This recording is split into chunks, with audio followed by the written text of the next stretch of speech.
बंधु नमस्कार। तो कुंभ राशि वालों, कैसे आप लोग? उम्मीद करते हैं महामाई मां बगलामुखी की कृपा और आशीर्वाद से बहुत अच्छे होंगे, कुशल मंगल होंगे। तो कुंभ राशि वालों, जरा सावधानी से सुनना। इस पूरे मई के महीने में भूल कर भी नहीं जाना इन तीन स्थानों पर जाना आपके जीवन के लिए बेहद खतरनाक होने वाला है। भयंकर नकारात्मकता को आपके जीवन में लेकर आने वाला है। और हम आपको बता दें कि आपके जीवन में जो परेशानियां अभी इस समय चल रही हैं, उन परेशानियों में कहीं ना कहीं इन तीन स्थानों का बहुत बड़ा योगदान है। इनकी वजह से आपके जीवन में परेशानियों का दौर शुरू हुआ, अभी भी चल रहा है और आगे भी बना रहेगा। तो ध्यान से समझना है आपको कि कौन से हैं वो तीन स्थान जहां आपको भूल कर भी इस मई के महीने में नहीं जाना है। इतना ही नहीं, इसी के साथ साथ हम आपको बताएंगे मई के महीने में आपके जीवन में घटने वाली, खास तौर से 1 से लेके 15 मई के बीच आपके जीवन में घटने वाली 4 पॉजिटिव और नेगेटिव घटनाओं के विषय में। ये जो भविष्यवाणियां हम करने जा रहे हैं, ये 70 से 80% सटीक होंगी और आपके ग्रह गोचरों पर आधारित होंगी। इसी के साथ साथ 2 शुभ घटनाओं के बारे में, यानी कि इतनी शुभ घटनाएं जिनके बारे में आप सुनकर खुशी से झूम उठेंगे। बहुत लंबे समय से इन घटनाओं का आप इंतजार कर रहे थे। ये घटनाएं घटने वाली हैं। कौन सी होंगी ये घटनाएं, कैसे घटेंगी, इनके विषय में भी आपको बताएंगे। कुछ जरूरी सावधानियों के बारे में आपको बताएंगे जो पूरे मई के महीने में आपको बनाकर रखनी होंगी। याद रखना कि यह जो मई का महीना है आपके जीवन में बड़ा क्रांतिकारी होने वाला है। बहुत ही उच्च स्तरीय कार्य आप इस मई के महीने में कर सकते हैं। कब करेंगे, कैसे करेंगे, सब कुछ आपको बताएंगे। ग्रह क्या कह रहे हैं, कौन से परिवर्तन होने वाले हैं, कौन सा ग्रह किस राशि में और किस जगह जाकर आपको प्रभावित करने वाला है, यह सब कुछ आपको बताएंगे। अंत में आपको बताएंगे एक ऐसा महाशक्तिशाली उपाय, इसे उपाय कहना वैसे सही नहीं होगा, मां बगलामुखी की सीधी कृपा आप तक पहुंचाने के लिए एक महामंत्र आपको देने जा रहे हैं। इस महामंत्र को आप कभी भी प्रयोग कर सकते हैं, किसी भी स्थिति में प्रयोग कर सकते हैं। विधि थोड़ी सी बदलती रहेगी, लेकिन इसका प्रयोग करने से आपके जीवन में, आपके आसपास एक विशेष कवच निर्मित होता है जिसे बालगा कवच कहते हैं। यह कवच इतना शक्तिशाली है कि दुनिया की कोई भी नकारात्मक ताकत, शक्ति इस कवच को भेद ही नहीं सकती है।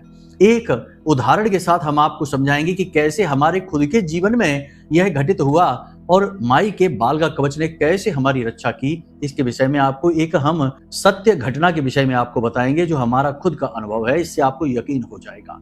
यानी कि आज का यह कार्यक्रम आपको मुसीबतों से बचाएगा, शुभ घटनाओं के लिए तैयार करेगा और महामाई के बालगा कवच का पात्र बनाएगा, अधिकारी बनाएगा। आपको बस इस कार्यक्रम को अंत तक देखना है। इसी में आपकी भलाई है और आपके जीवन में सुख और शांति का कारक बनने वाला है यह कार्यक्रम। इस बात का हम भरोसा दिलाते हैं। तो चलिए बंधु, माई को याद करते हुए आज के इस विशेष कार्यक्रम को शुरू करते हैं। कमेंट बॉक्स में पूरे भक्ति भाव के साथ लिख डालिए, जय मां बगलामुखी कृपा करो। महामाई बहुत दयालु है, आपके ऊपर निश्चित कृपा करेंगी, हमें पूर्ण विश्वास है। यदि माई के लिए मन में भाव गहरा है तो कमेंट बॉक्स में यह भी लिख देना कि मैं भी माई के परिवार का हिस्सा हूं। यह बहुत बड़ा अवसर है जो महामाई के परिवार से जुड़ने का आपको अवसर प्राप्त हो रहा है। याद रखना कि यह जो कार्यक्रम आप देख रहे हैं, यह माई के धाम से ही प्रसारित हो रहा है और आपके लिए सुनहरा अवसर लेकर आया है जब आप माई के परिवार से, माई के धाम से सीधे जुड़ सकते हैं। कोई भी शंका है, कोई भी मन में विषय है जो अटका हुआ है, कोई भी परेशानी है, उलझन है, तो नंबर वीडियो में हम दे रखे हैं। इन नंबरों पर फोन करिए, अपना कुंडली विश्लेषण कराइए, मन की शंकाएं दूर करिए और जीवन में खुशियां प्राप्त करिए। चलिए बंधु, अब अपने मूल विषय को प्रारंभ करते हैं। ध्यान से समझिए। प्यारे मित्रों, हमारे अत्यंत प्रिय और परम पूज्य अमिताचार्य जी के पास मां बगलामुखी और मां भद्रकाली की साधनाओं का वर्षों का अनुभव है और माता रानी की इनके ऊपर पूर्ण कृपा और सिद्धि है।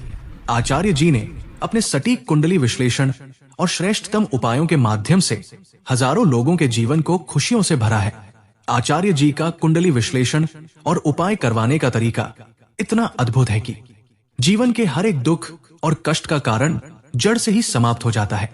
फिर समस्या चाहे जैसी भी हो, कर्जा बहुत बढ़ गया हो, व्यापार चल नहीं रहा हो, बीमारियों में आप बर्बाद हो चुके हो, रिश्तों में प्रेम समाप्त हो चुका हो या फिर नौकरी ही ना मिल रही हो, विवाह में देरी होती हो, कैसी भी समस्या हो, इन समस्याओं का कारण क्या है, कौन सी महादशा परेशान कर रही है, कौन सा दोष लगा हुआ है, सब कुछ आचार्य जी इतना सटीक बताते हैं कि वर्षों वर्ष के दुख कुछ ही दिनों में समाप्त हो जाते हैं।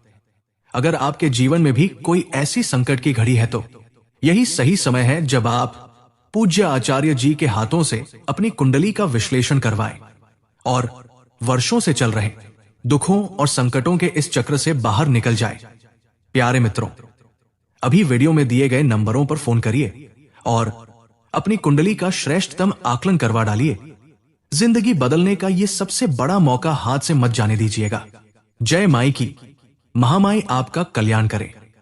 अभी कुछ समय पहले की हम आपको एक घटना बताते हैं। इस घटना में हमने एक श्रीमान हैं जिनकी कुंडली की और हमने लाइव वीडियो पर जाकर उनकी कुंडली की, क्योंकि उनकी यही विचार था, उनकी यही मनसा थी कि हम उनके सामने प्रकट हों और उनकी कुंडली का विश्लेषण उनके सामने करें और उनके घर का वास्तु भी थोड़ा बहुत देखें, क्योंकि बहुत परेशान चल रहे थे। पहले बहुत उच्च स्तरीय जीवन जिया करते थे, लेकिन पिछले कुछ 2-3 वर्षों से जीवन नर्क बन चुका है। हर तरफ से घाटा, परेशानी और बर्बादी आ रही है। तो इसका कारण जानना चाहते थे। तो कुंडली का विश्लेषण तो हमने उनको कर दिया और समाधान भी उनको पकड़ा दिए, लेकिन हमने उनके घर का जब दौरा किया, यानी कि मोबाइल के वीडियो के माध्यम से, तो उनके घर में हमने कुछ विसंगतियां देखी। ये आपको भी बताना जरूरी है, क्योंकि आपके घर में भी 100% ये विसंगतियां होंगी ही। तो सबसे पहली चीज जो हमने उनके घर में देखी कि उनके घर में कांटेदार पौधे सजावट के सामान के तौर पर रखे हुए थे। हमने उनसे पूछा कि आपने ये पौधे क्यों रखे हुए हैं, तो बोले ये तो सजावटी सामान है। हमने कहा इसे निकालकर घर से बाहर फेंक दो, ये कोई सजावटी सामान नहीं है, ये आपकी दुर्गति लेकर आ रहा है। कुछ पौधे हमने ऐसे देखे जिन पर पत्तियां ही नहीं थी, केवल लकड़ियां ही लकड़ियां थी, वे भी सजावटी पौधे थे। हमने कहा इन्हें भी हटा दो, ये भी बहुत खतरनाक है। देखिए आजकल के इस अधकचरे युग में, फैंसी युग में, जहां फैशन के नाम पर ना जाने क्या क्या हो रहा है, ऐसे में हमारी परंपराओं का, रीति रिवाजों का और धर्म और संस्कृति का तो कोई लिहाज ही नहीं रखा जा रहा है। सारी बातें स्पष्ट तरीके से हमारे अध्यात्म में, हमारे ग्रंथों में लिखी हुई हैं, फिर भी हम ना देखना चाहते, ना समझना चाहते हैं, फिर गलतियां करते हैं और धोखा खा जाते हैं। धीरे धीरे हमने जब उनके घर का दौरा किया तो हमने देखा कि उनके पूजा घर में उनके पुरखों की, यानी पितृ पूर्वजों की 3-4 तस्वीरें लगी हुई हैं और वे तस्वीरें भगवान की तस्वीरों के ठीक बगल से लगी हुई हैं। तो हमने कहा ये क्या है, ये क्यों लगा रखी है? तो बोले ये तो हमारे पुरखे पूर्वज हैं, तो इनका भी सम्मान करते हैं, इनको भी पूज देते हैं, पितृ देवता हैं। हमने कहा ठीक, बहुत अच्छी बात है, तभी बर्बाद हो गए हो आप, क्योंकि पितृ देवता आपके लिए हैं, आपके पितृ आपके लिए देवता हैं, लेकिन आपके पितृ क्या आपके पड़ोसियों के लिए भी देवता हैं? उनके लिए तो वो प्रेत हैं। कहने का मतलब यह है कि जब कोई व्यक्ति इस संसार से चला जाता है तो वह प्रेत होता है। पितृ जो होंगे वो तो पितृलोक में चले गए, लेकिन आपने उनका यहाँ पर देवताओं के साथ बिठाकर जो अपमान कर दिया, उसकी वजह से भी यही वापस आकर प्रेत बनकर भटक रहे हैं और फिर सपने दिखाई देते हैं। उनका कहना भी यही था कि हमें सपने में अपने घर के जो सदस्य जो संसार से जा चुके हैं वो दिखाई देते हैं, तो फिर वो यहाँ भटक रहे हैं। उनको भी मुक्ति में बाधक का कार्य आप कर रहे हैं, अपमान करके। पितृ देवता है, ये बात सही है, लेकिन भगवान के साथ पूजनीय नहीं है, ये बात निश्चित है। तो आपके घर में भी यदि आपने पूजा घर में भगवान के बगल से, भगवान के साथ पितृ देवताओं को लगा रखा है, तस्वीरें लगा रखी हैं, उन्हें हटा दीजिए इसी वक्त। हमने भी हटवा दी उनकी तस्वीरें। फिर घर की दक्षिणी दिशा में, यानी दक्षिणी दिशा मृत्यु की दिशा है, पितरों की भी दिशा मानी जाती है, तो घर की दक्षिणी दिशा में उन तस्वीरों को हमने एक अलमारी में अंदर रखवा दिया और वह अलमारी लकड़ी की थी और यही सही विधान होता है। लकड़ी की फोटो फ्रेम करानी चाहिए, लकड़ी की ही अलमारी में अंदर रखवानी चाहिए। ऊपर भी रख सकते हैं, कोई दिक्कत नहीं होगी, लेकिन दक्षिणी दिशा होनी चाहिए, यह निश्चित है। तो पहली चीज तो ये हो गई। दूसरा कि भगवान की अलमारी में भगवान की जहां तस्वीरें लगी वहां तो ठीक, लेकिन उनसे ऊपर अपने गुरु की तस्वीर लगा रखी है। तो गुरु की तस्वीर लगाई तो हमने पूछा ये क्या है, तो इनको क्यों ऊपर लगा रखा है? तो बोले ये तो हमारे गुरुजी हैं। हमने कहा गुरु ठीक है, अच्छी बात है, लेकिन है तो वो मानव ही, मानव देह में ही तो इस संसार में विचरण करते थे। तो बोले वो तो शिव के अवतार माने जाते हैं। हमने कहा शिव के अवतार होंगे, लेकिन शिव तो नहीं। कहने का मतलब यह है कि लोग कैसी कैसी भ्रांतियां पाल कर बैठ जाते हैं और हमारे देवी देवताओं का, परम तत्व का ही अपमान कर बैठते हैं। इससे ऐसा नहीं है कि देवता नाराज हो जाएंगे तो आपको श्राप दे देंगे, आपके जीवन को परेशान करेंगे, आपको नरक जीवन देंगे, ऐसा कुछ भी नहीं है। लेकिन इससे आपके जीवन में प्रेतों का आगमन अवश्य होता है, क्योंकि दिव्य शक्तियां फिर नाराज होकर चली जरूर जाती हैं।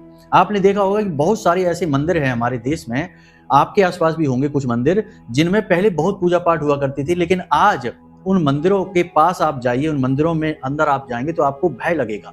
वहां ऐसा लगेगा जैसे भूत वासा हो गया है, प्रेतों का वास हो चुका है। अब देवता वहां से जा चुके हैं, अब केवल संरचना है, प्रतिरूप बना हुआ है, देवता नहीं है। तो ऐसे होता है। पूजा घरों में भी, हमारे घर के पूजा घरों में भी ऐसा होता है कि देवता चले जाते हैं, केवल फोटो और मूर्तियां लगी रह जाती हैं। तो ऐसा आपको नहीं करना है, ऐसी गलतियां नहीं करना है, देवताओं का अपमान नहीं करना है। करेंगे तो सजा भुगतेंगे, फिर परेशान होंगे और फिर परेशानियां ढूंढते फिरेंगे समाधान, इसको उसको कुंडली दिखाएंगे, कुछ भी नहीं होगा। मूल जड़ जब तक नहीं समझेंगे तब तक मुक्ति प्राप्त नहीं होगी। तो आपके पूजा घर में केवल भगवान की फोटो होनी चाहिए, भगवान की फोटो, मूर्ति नहीं। यदि मूर्ति भी लगाई है तो 4 अंगुल से, यानी 1 मुष्टिका से छोटी मूर्ति होनी चाहिए। शिव पुराण में स्पष्ट तौर पर लिखा है कि यदि 1 मुष्टिका से बड़ी मूर्ति कोई लगा देता है तो वह घर मंदिर बन जाता है। लेकिन घर मंदिर तो नहीं होता, हमारे कहने के लिए मंदिर है, लेकिन मंदिर के नियम जो हैं वो घर पर लागू नहीं हो सकते हैं। शुद्धता, पवित्रता उतनी नहीं होती हमारे घरों में, कहीं ना कहीं अशुद्धता भी रहती ही है। तो मंदिर का विधान घर पर लागू नहीं होता है, इसलिए इतनी बड़ी मूर्ति नहीं। तो बेहतर यह है कि तस्वीरें लेकर आइए, ठीक है। और दूसरा सबसे बड़ी बात यह है कि तस्वीरें ऐसी लाइए जिस पर किसी व्यक्ति का, इंसान का नाम वगैरह ना हो, हस्ताक्षर ना हो और वह किसी व्यक्ति विशेष से जुड़ी ना हो, जैसे कि किसी ने उपहार में आपको दे दी, ऐसी तस्वीरें नहीं लाइए। तस्वीर हेतु लाइए, जैसे कि बाजार से जाइए और किसी उद्देश्य हेतु कि हम माई आपकी सेवा करना चाहते हैं, आपकी तस्वीर लेकर जा रहे हैं, ऐसी तस्वीरें आप लेकर आइए और उनकी पूजा करिए, ठीक है। बाकी कोई भी तस्वीर आप लेकर आए, बस यही ख्याल रखें कि वह किसी ने आपको उपहार में ना दे दी हो और उस व्यक्ति का या किसी भी व्यक्ति का उस पर नाम ना लिखा हो, कोई कंपनी का नाम ना लिखा हो, कोई ऐसी चीज ना हो जैसे वह प्रचार माध्यम लग रही हो, ऐसी कोई भी व्यवस्था उस पर ना हो। बस इन चीजों का आप ध्यान रखिए, अपने पूजा घर में लाकर रख लीजिए। तो ये गलतियां जो हैं, ये गलतियां बहुत बड़ी हैं, लेकिन हम इन्हें इग्नोर करते रहते हैं। अपने घरों में हम ऐसी ऐसी चीजें लाकर रख लेते हैं जो हमें बहुत परेशान करती हैं। फिर हम ढूंढते हैं कि परेशानी का कारण क्या है। कुंडली में भी कभी कभी इतने कोई बड़े दोष दिखाई नहीं देते, तब भी जातक लगातार परेशान चल रहा है। तो इन सब बातों का ख्याल रखिए, ठीक है। अब आपको बता देते हैं 1 से लेकर 15 मई तक होने वाली विशेष 4 घटनाएं और 2 शुभ घटनाएं। 4 घटनाएं जो कि कुछ हद तक नकारात्मक है और कुछ हद तक सकारात्मक भी हैं, इनके बारे में ध्यान से समझिए। जो लोग नौकरी कर रहे हैं उन्हें नौकरी में अब संघर्ष का सामना करना पड़ेगा। 1 से लेकर 15 मई तक नौकरी में काम ओवर टाइम हो जाएगा, बहुत ज्यादा काम करना पड़ सकता है, छुट्टी के दिन भी काम करना पड़ सकता है और शरीर में ऊर्जा की कमी, थकान बहुत अधिक हो जाएगी, स्ट्रेस बढ़ जाएगा, जिसकी वजह से विवाद हो जाएंगे, तनाव व झगड़े की स्थिति उत्पन्न होगी। मानसिक तनाव की वजह से आप बहुत ज्यादा पीड़ित महसूस करेंगे, स्वास्थ्य आपका कमजोर होता चला जाएगा। काम के ओवरलोड की वजह से आपकी जिंदगी थोड़ी अस्त व्यस्त होने वाली है, अधिकता रहेगी। व्यापारी वर्ग जो है उनके भी जीवन में छोटी छोटी अड़चनें लगातार आती रहेंगी और पैसे की दिक्कत लगातार बनी ही रहेगी, पैसा अटकता बहुत रहेगा। कोई उधार सामान ले लेगा तो पैसा ही नहीं देगा और पैसे भी किसी को यदि आपने उधार दे दिए तो उन्हें भी वापस लेने में बड़ी भारी समस्या आपको महसूस होगी। तो कहने का मतलब यह है कि यह व्यापारियों के लिए और नौकरी करने वालों के लिए कठिन समय है, लेकिन इसका लाभ भी मिलेगा। कहने का मतलब यह है कि आज आप मेहनत कर रहे हैं, आने वाले समय में यानी 18 मई के बाद आपको इसका लाभ मिलना शुरू हो जाएगा नौकरी करने वालों के लिए, और 7 जून के बाद सर्वोत्तम लाभ आपको प्राप्त होंगे जब मंगल नीच राशि से यानी कर्क राशि से बाहर निकल जाएंगे, ठीक है। तो यहां तक आपने समझ लिया। तो आज का परिश्रम कल बहुत अच्छा फल देने वाला होगा, इसलिए हताश निराश नहीं होना है। मेहनत तो करनी ही पड़ती है और जो जितना तपेगा वह उतना ही ज्यादा खिलेगा, इस बात को याद रखना है।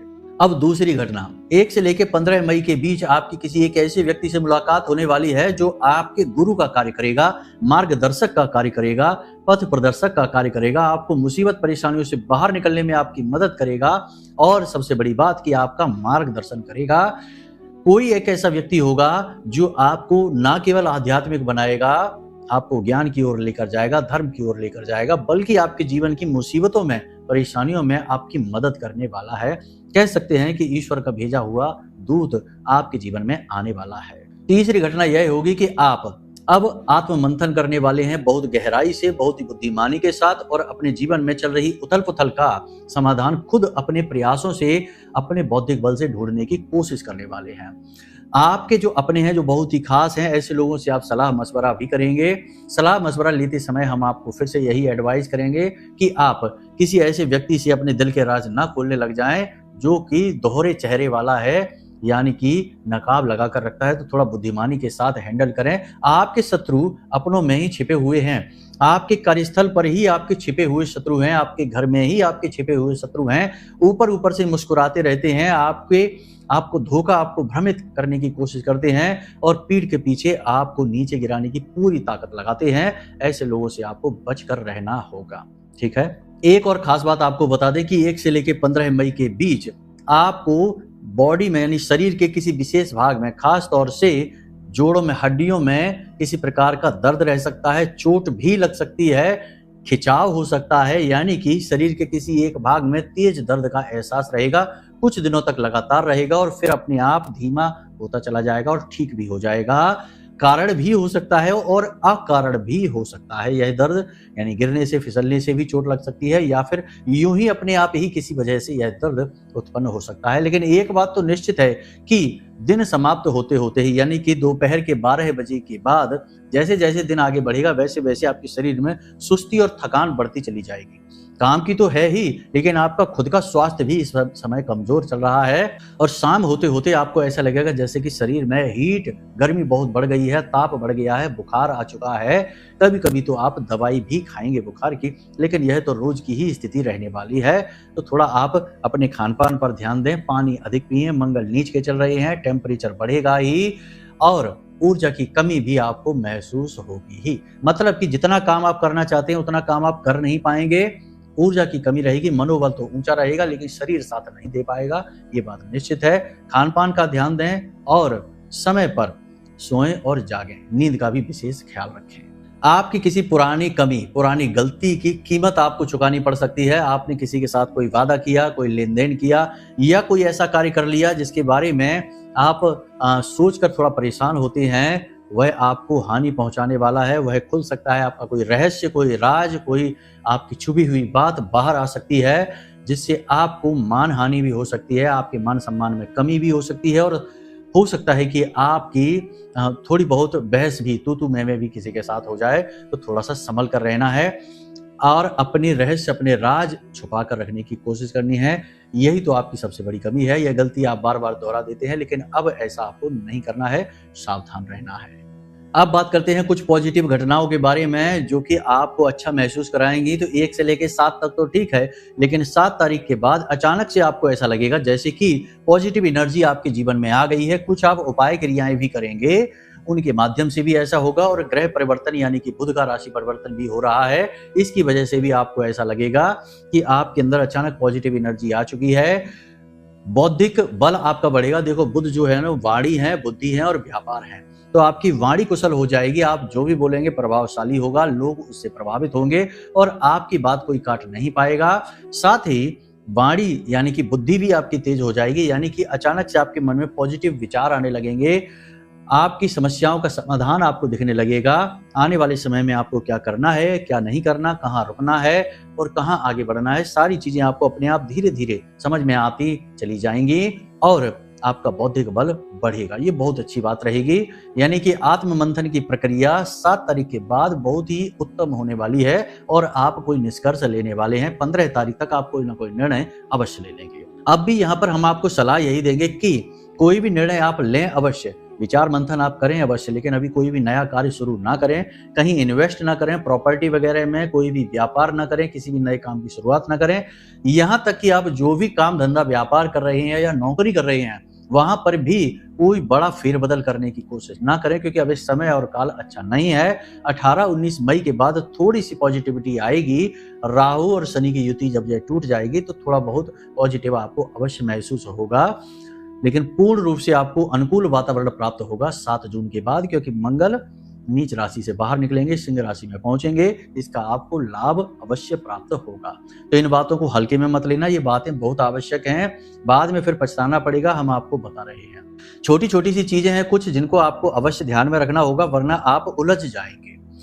छोटी चीज क्या है कि कुछ लोग आपको उकसाने की कोशिश करेंगे, आपके खिलाफ षड्यंत्र करेंगे और आपसे कुछ ऐसी बातें बोलेंगे जिन्हें सुनकर आपको अच्छा नहीं लगेगा। आप दिल से उन बातों को लगा बैठेंगे और परेशान हो जाएंगे। तो ये नहीं करना है। चीजों को इग्नोर करना सीखना है, ना कहना सीखना है। यानी लोग आपसे कुछ ऐसे कार्य करवाना चाहेंगे जिन्हें आपकी बिल्कुल भी इच्छा नहीं होगी, मर्जी नहीं होगी, आपका सामान मांगेंगे, चीजें मांगेंगे, पैसा मांगेंगे, तो आपको ना कहना होगा, इसका बल आपको लाना होगा। तीसरा, आपको अपने स्वास्थ्य का विशेष ख्याल रखना होगा। समय से सोना जागना और अनुशासन में रहना यह बेहद आवश्यक रहेगा। योग प्राणायाम से भी आप जुड़े। इसी के साथ साथ चौथा, आपको अपने जीवन का जो नियंत्रण है वह स्वयं अपने हाथों में लेना होगा। सलाह मशवरा ज्यादा लोगों से नहीं करनी है, जितना हो सके उतना खुद विचार करिए, खुद अपने ऊपर विश्वास बढ़ाइए, आत्मविश्वास बढ़ाइए और धार्मिक प्रवृत्ति को अपने जीवन में और बढ़ाइए। ठीक है, इन कार्यों को आपको करना है। अब बताएंगे आपको हम 3 स्थानों के बारे में जहां आपको भूल कर भी नहीं जाना है, गए तो बर्बादी निश्चित है। ये तीनों स्थान राहु से जुड़े हुए हैं और राहु का इस समय बोलबाला चल रहा है। 1 से लेकर 18 मई तक राहु पूर्ण रूप से नेगेटिव है, तो ऐसे में राहु से जुड़े स्थानों पर तो भूल कर भी नहीं जाना है। कौन से हैं वो स्थान? सबसे पहला स्थान जहां पर किसी का अपमान हो रहा है, गाली गलौज हो रही है, गप्पें लंबी चौड़ी हाँकी जा रही हैं, लंपटबाजी हो रही है और किसी का अपमान हो रहा है और बड़े बुजुर्गों का और धर्म का और भगवान का उपहास किया जा रहा है, ऐसे स्थानों पर आपको भूल कर भी नहीं जाना है। ये स्थान नरक का द्वार है। यहाँ जाते ही राहु पूर्ण रूप से एक्टिव हो जाएगा और नेगेटिव तरीके से एक्टिव होगा, जो आप पर बहुत गहरा प्रभाव डालेगा, क्योंकि आप एक संवेदनशील इंसान हैं और संवेदनशील इंसान ही पहला टारगेट होते हैं, लक्ष्य होते हैं ऐसे क्रूर ग्रहों का, तो आपको इनसे बचकर रहना है। ठीक है। दूसरा स्थान जहां पर कि जुआ, सट्टेबाजी यानी कि पैसे को उड़ाने की बातें की जा रही हैं, जहां पर पैसे का अपमान हो रहा है, व्यर्थ के कार्य ऐसे जिनमें कि माता लक्ष्मी का अपमान होता है। जैसे माता लक्ष्मी का अपमान कहाँ होता है कि जब इंसान पैसे की इज्जत नहीं करता, उसे उल्टे सीधे संबोधनों से संबोधित करता है। कोई कहता है पैसा तो हाथ का मैल है, कोई कहता है पैसा ही बर्बादी का कारण है, कोई कहता है पैसा ही इस जिंदगी में सारी परेशानी, सारे दुख दर्द तकलीफ का कारण है, पैसा ना होता तो जाने कितना अच्छा होता। और या फिर जहां पर सट्टेबाजी का काम हो रहा है, जुआ खेला जा रहा है, ये सब जगह ये सब बातें माता लक्ष्मी को अच्छी नहीं लगती हैं। माई का अपमान होता है और ऐसे स्थानों पर आपको न तो रुकना है और ना ही जाना है। अगर आप ऐसी जगह फंस जाते हैं, लोग ऐसी बातें कर रही हैं, तो आपको उठकर वहां से चल देना है। ठीक है। तीसरा स्थान जहां मांसाहार किया जा रहा है, मांस बेचा जा रहा है, ऐसे स्थानों पर आपको नहीं जाना है। अंडे है, मांस है और ना जाने क्या क्या मदिरा वगैरह है, ऐसे घिनौने स्थानों पर आपको भूल कर भी नहीं जाना है। ये बड़े नीच स्थान होते हैं और यहाँ पर बड़ी निम्न स्तरीय ऊर्जाएं वास करती हैं।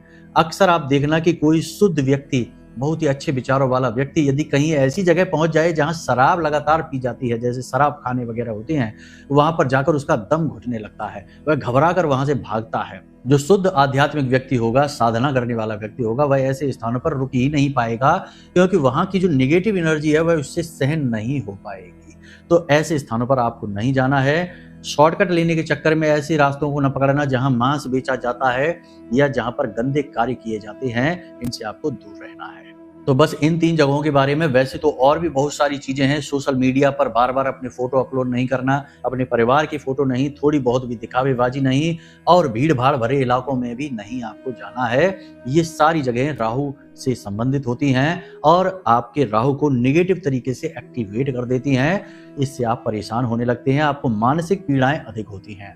तो ये सारी बातें हमने आपको बता दी हैं आपके समय और काल से संबंधित। अब हम आपको बताने जा रहे हैं उस महामंत्र के बारे में जो हमने शुरू में बोला था। महामाई मां बगलामुखी का विशेष बाल का कवच आपके ऊपर यह स्थापित कर देगा। लेकिन यह इतना आसान नहीं है। ये सुनने में आसान लग सकता है, लेकिन है बहुत ही कठिन। साधनाओं के बाद ये कवच प्राप्त होते हैं और ये रक्षा माई की प्राप्त होती है। लेकिन हम आपको समझा देते हैं। सबसे पहले आपको एक हल्दी की माला लेकर आनी है। हल्दी की माला जो हमने यह धारण कर रखी है, यह हल्दी की ही माला है। बाजार से हल्दी की माला लेकर आइए और इसे सरसों के तेल में डुबाकर रख दीजिए। शनिवार के दिन इसे बाहर निकालिए और इसे अच्छी तरीके से साफ कर लीजिए, पोंछ लीजिए।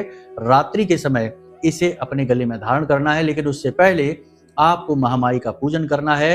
यह माला माई के चरणों में समर्पित करनी है और महामाई का एक विशेष मंत्र है, इस मंत्र का उच्चारण करना है। लेकिन मंत्र उच्चारण से कुछ नहीं होगा, क्योंकि मंत्र एक साधना है और साधना में भूल चूक की गुंजाइश होती है। तो हम आपको एक ऐसा मंत्र दे रहे हैं जो माई से निवेदन करना है कि माई आपकी रक्षा करें और आपके जीवन में सुख धन वैभव को भरे। तो निवेदन मंत्र इसे कहा जाता है। इस मंत्र को आप ध्यान से सुने। मंत्र आपके मोबाइल की स्क्रीन पर भी दिखाई दे रहा है। तो मंत्र है ओम ह्लीं ऐं श्रीं क्लीं श्री बगलानने मम रिपुनिनाशय नाशय ममेश्वर्याणि देहि देहि शीघ्रं मनवांछितं कार्य साधय साधय स्वाहा। देखो मंत्र बहुत ही शक्तिशाली है। इस मंत्र में माई से निवेदन किया जा रहा है कि शीघ्र हमारी मनोकामनाएं पूर्ति करिए और हमारे शत्रुओं से हमें रक्षा प्रदान करिए। इस मंत्र को आप कभी भी जाप कर सकते हैं। इस मंत्र का जाप करते करते यानी कि इस मंत्र को 20 से 21 बार आपको बोलना है आसन पर बैठकर, और इस माला को गले में धारण कर लेना है।